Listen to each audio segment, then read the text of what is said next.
Oh, ito na tayo, ito na. Ah, si Idol pala ito eh.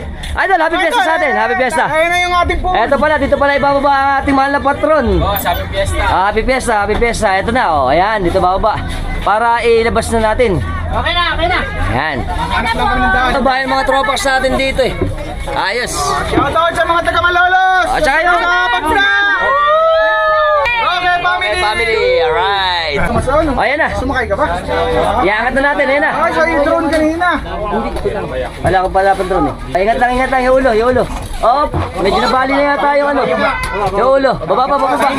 Sasagot, oh, higa. Iyakan ka naman ito, ingat. Ayan, oh. Yan. Oh, dan. Baka buwal, oh. Nabali na pala yung ano.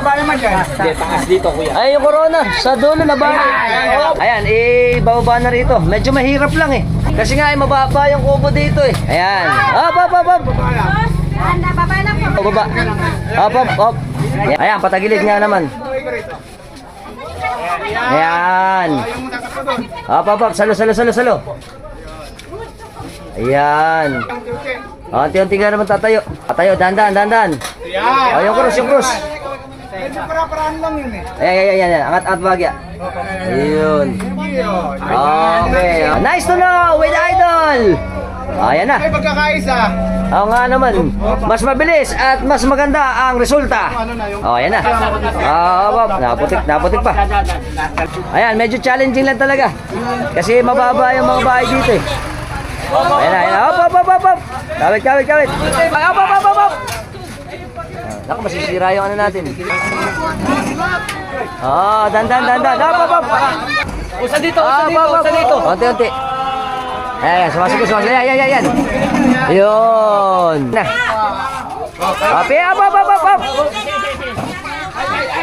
Yun. Viva Santa Cruz! Viva Santa Cruz!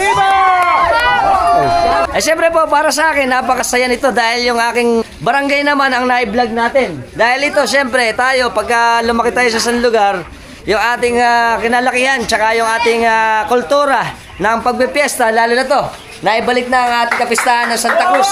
Napakaganda! Lahat mo ng mga nabitin sa lahat ng shorts natin sa Facebook. Puntahan